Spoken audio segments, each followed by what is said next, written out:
Alright, ladies and gentlemen, we are back to Armada. We are playing a game of Most Wanted. We haven't played Most Wanted on camera, I don't think, ever. Setup. After deploying fleets, the second player chooses one of his ships and one of the first player's ships to be objective ships. Special rule. While attacking an objective ship, the attacker may add one die of any color that is already in its attack pool to its attack pool. End of the game. The fleet cost of a destroyed objective ship is doubled. Do not double the cost of its upgrade cards. So Josh stole the world's list from 2018. So he has... No, it's this year, 19. I'm sorry, 19. A Raider, an Architans, 2 Gozantes, and a Quasar light cruiser with 8 unique fighters. Where I'm going to be a tool bag today, and I'm just going to run 7 Corvettes with turbo laser reroute circuit and Akbar. Akbar's ship is Janna's Light, so if I run over an obstacle, I ignore effects of running over obstacles, and my attacks cannot be obscured. So I can shoot through friendlies and unfriendlies at whatever I want to, and not worry about running over rocks and other things. Except ships, those count. And Leia says, when I reveal a command, I can choose another friendly ship at distance 1 to 5 and change that ship's top command to your revealed command. So if Akbar is repairing and somebody else needs to repair, I can make Akbar activate and then change that ship's what is it? I can change that ship's command dial to be a repair. So, yeah. That'll be kind of neat. Let's go back over this 2019 Worlds list. There's Dengar in the Punishing One. While another friendly squadron is at distance 1 to 2, it has counter 1 or increases its counter value by 1. It also has Intel and Swarm. Merrick Steele has Bomber and Grit. He also has, while attacking, you may change 1 die to a face with a crit icon. He throws black dice at other ships. At squadrons, and it's got 2 blue dice for anti-ship. And then we have Colonel Jendon.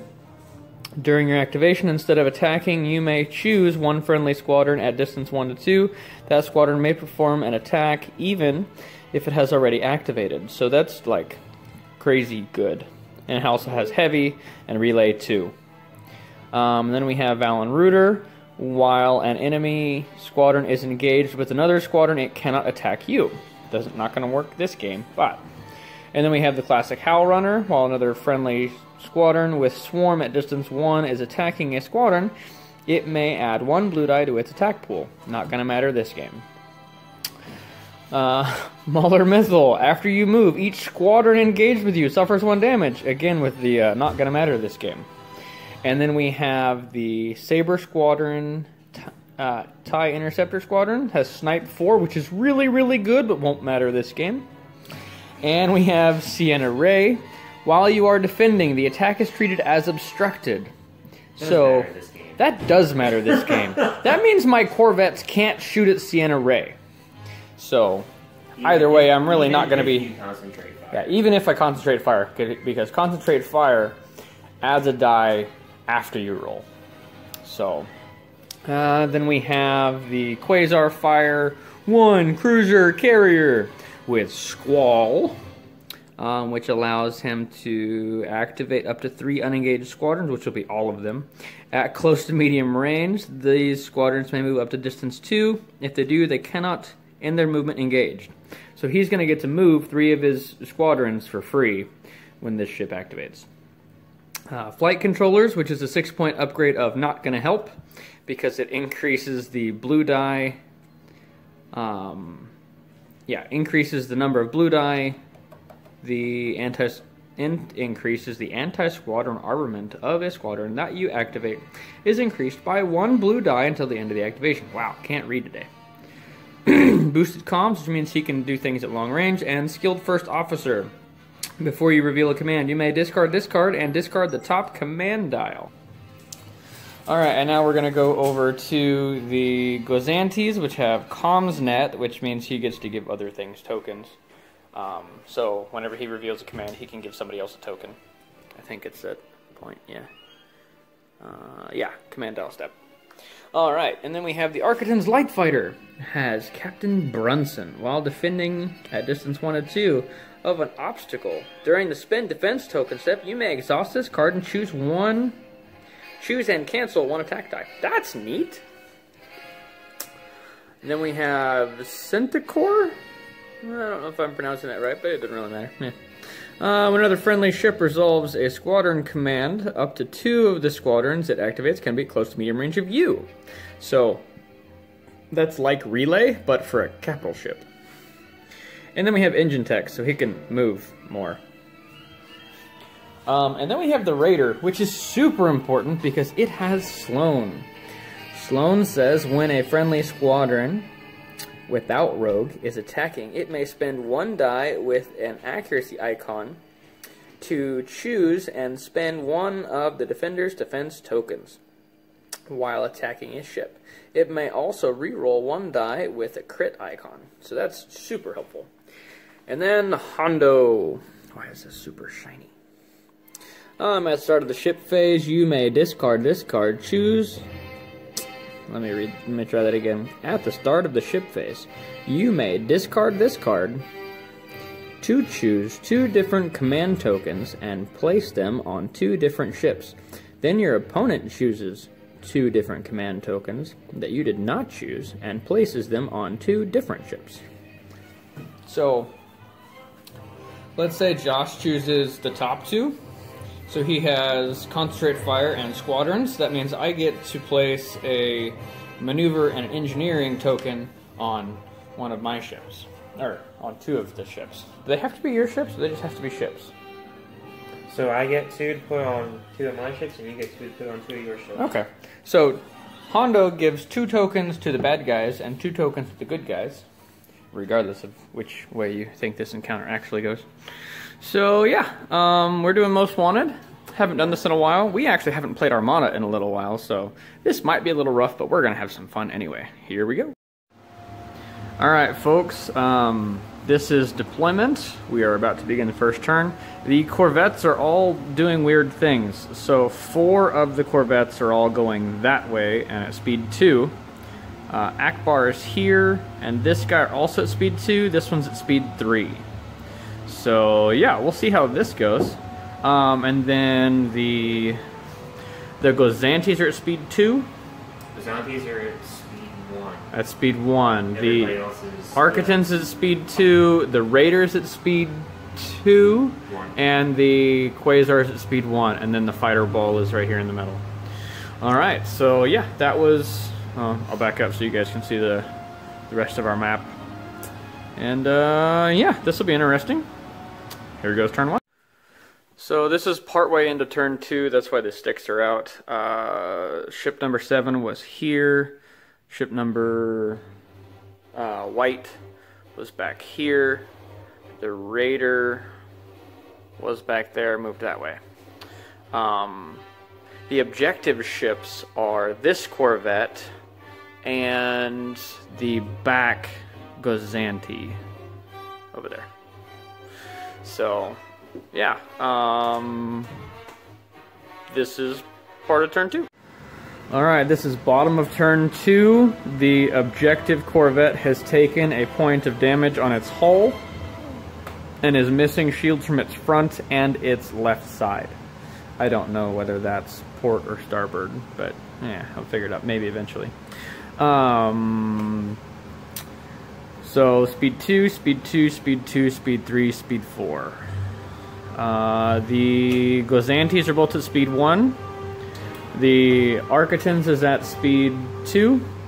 The Quasar is at speed 2, and the Raider is at speed 2 as well. Alright, now we'll go into the third turn.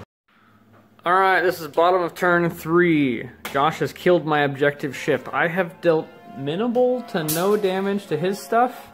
I made him use some tokens. Have any of your ships lost shields? Negative. Okay, that's what I thought. I've shot at some Gozantis, but they use their scatter and evade to make things happen.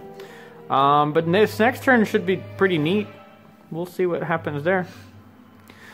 All right. Right now, Josh has 95 points, and I have 0. Because that ship is 44 points base, doubled makes 88, and its 7-point upgrade brings it to 95.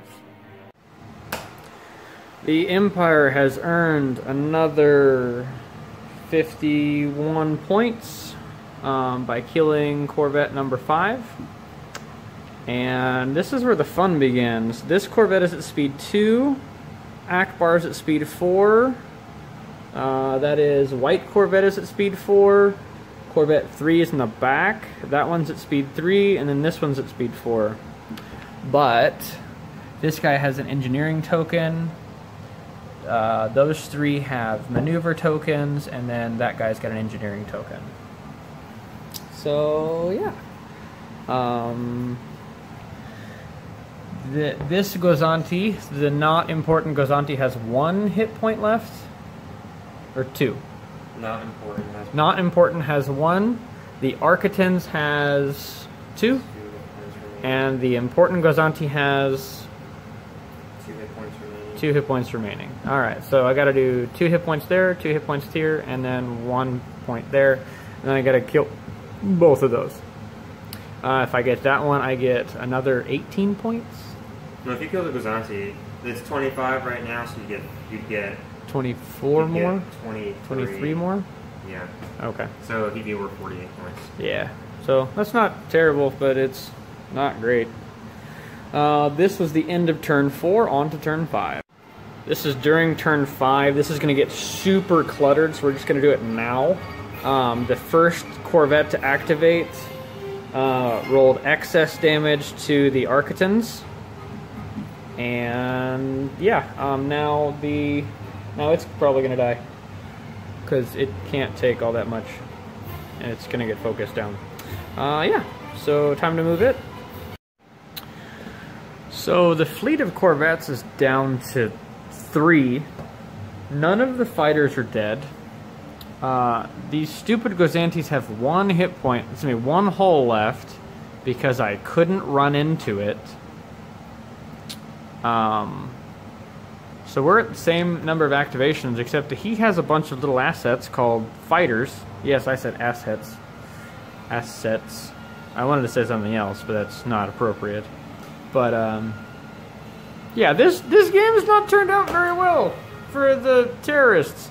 You know, how things should not turn out well for terrorists. But yeah, since I'm playing the terrorists, I'm kind of sad about it. Alright.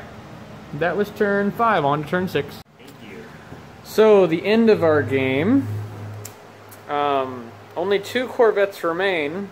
The Raider has lost 2 of its front shields. The Quasar has lost its rear and right shields.